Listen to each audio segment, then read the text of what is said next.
Today we're going to talk about being positive, and we're going to work on the concepts found in The Positive Dog by Jon Gordon.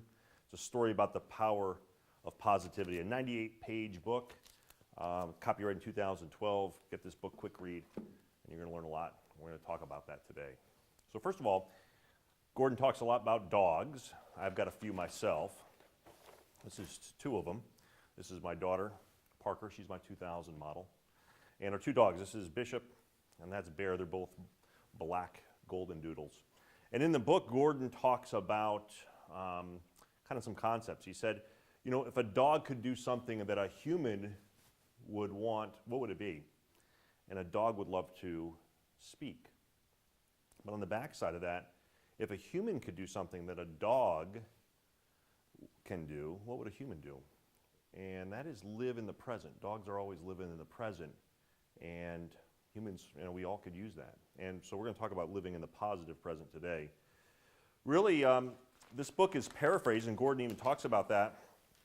He talks about the old Cherokee fable where an old Cherokee is talking to his grandson, and he's saying there's a battle that goes on in between, inside of us each day. And there's a bad, evil wolf that deals with envy, jealousy, anger, all these bad things in life. And he's versus the good wolf, which deals with truth and trust and faith and hope and love.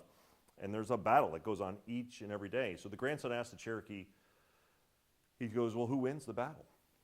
And the Cherokee said to him, the one you feed. And that's what we're going to talk about today is we all have two dogs inside of us, so Gordon uses dogs instead of wolves. One is happy, optimistic, and hopeful. The other is sad, pessimistic, and fearful.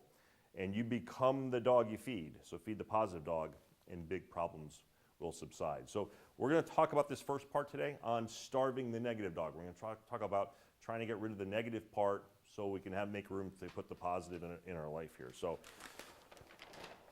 there's 10 costs of negativity. So when we're negative, we typically go to the doctor a lot. As a chiropractor since 1991, I've certainly seen my share of people coming into our practice with lots of different health conditions because they've been stressed out. And so this is something that will happen if you stay negative predominantly. You're going to go to the doctors a lot more. Negative employees can scare off potential customers. So if you are negative at your job, you're not helping the business at all. You're propelling the business to go down. I've had front desk managers, for example, in my chiropractic practice that have not helped our practice. They've been negative up front, not good. You're less productive, so you're not getting enough done. We're going to talk about the Lasada line a little bit later in this talk. You affect morale. Jack Canfield talks about you become the average of the 5 people you hang around with. If you're negative, you're poisoning those other people that you come in contact with. One negative person can create a miserable office for all. We certainly have seen that. I call that staff cancer, where you have one individual in an office setting that poisons everybody else. 90% of anxiety at work is created by 5% of one's network. The people who sap energy, Jon Gordon talks about what's called energy vampires. He talks about that in another book called The Energy Bus, where these people can actually sabotage the entire work environment by being negative. Negativity lowers one's lifespan. That's been proven. Increases risks of a heart attack and strokes. So cardiovascular accidents are increased. And negative increases stress, lowers energy, increases pain. And you have fewer friends. So not a real good environment to have when you're negative. And again, these are no surprises. This is stating the obvious. So let's talk about a couple different factors here. So trying to put a positive spin on this negative void that we have. So being blessed instead of stressed. Okay, when we're stressed out, we have the fight, flight, fright hormones that are impacting us. And what Gordon talks about is when we're in a thankful gratitude state, you can't both be blessed and stressed at the same time. So he talks about counting your blessings versus counting your stressing. So something to work on is when you're in that environment. And also turning complaints into solutions. He says when we're moaning and groaning and we're really whining, those are signals that we are feeding that negative dog inside of us.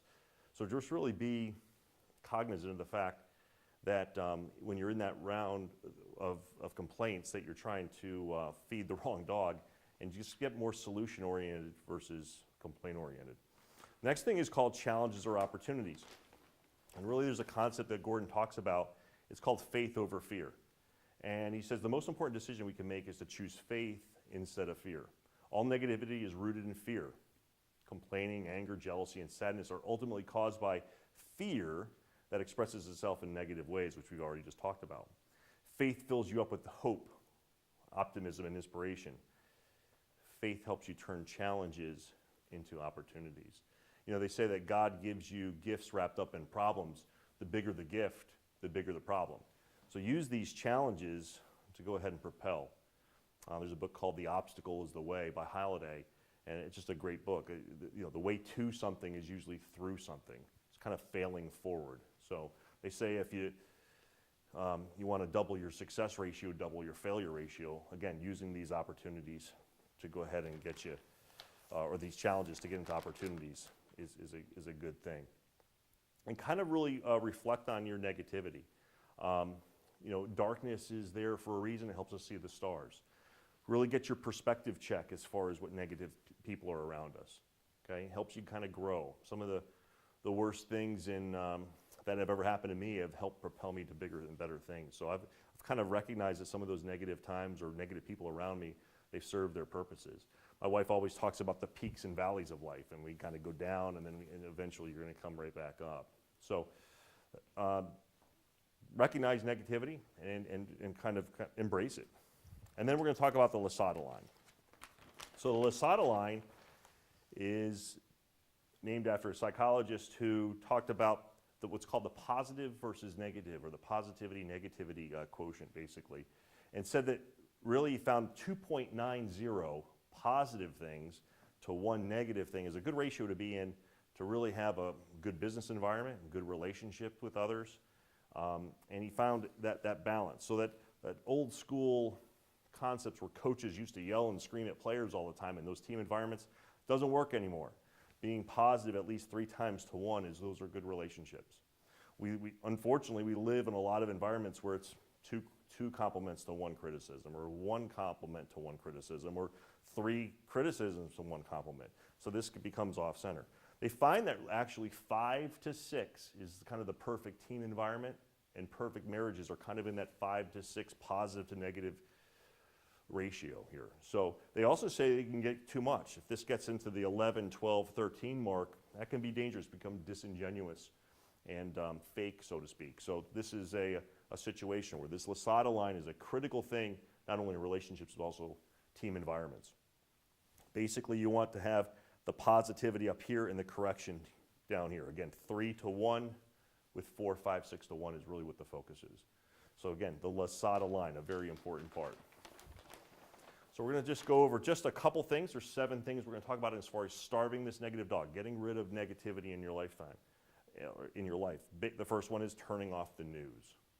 We have total access as far as news on computers and our cell phones and TV, of course. I had a loved one once came up to me and said they thought I was under a lot of stress. She goes, or she was worried for me, and she said, you really need to watch the news. There's lots of stuff happening there. And I told her, I said, you're watching the news too much. I found that ABC News, I just saw this recently, that they're putting a kind of a positive nugget at the end of their broadcast. So in essence, they've got 29 minutes of negativity and then that 1 minute of positivity at the end.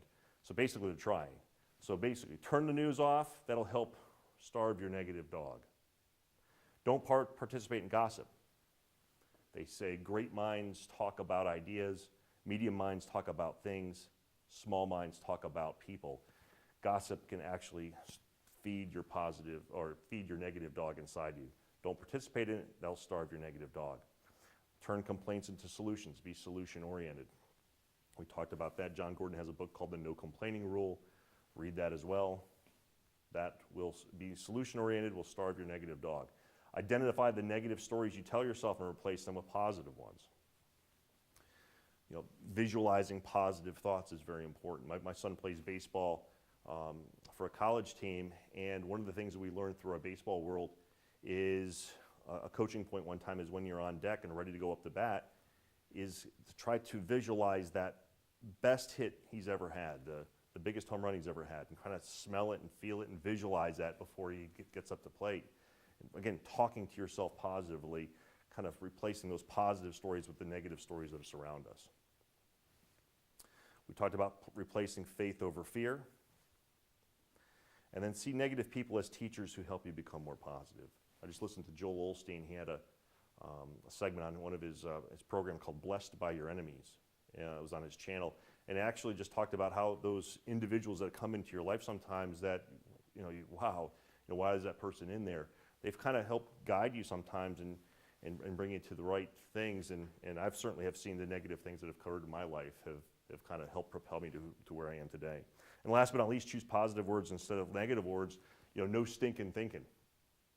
The number of no's that a child in childhood that a child will hear is like 400 or more a day. We're always told no, no, no, we can't. You got to get rid of that stinking thinking. And again, if I talk to you like you talk to yourself, you wouldn't like me. Again, if I talk to you like you talk to yourself, you probably wouldn't like me because of the negative self-talk we have. So we've got to replace those with positive words. And again, these are some tips on how to starve the negative dog. And remember, you are the dog you feed inside you. That's the positive dog, and that's part one.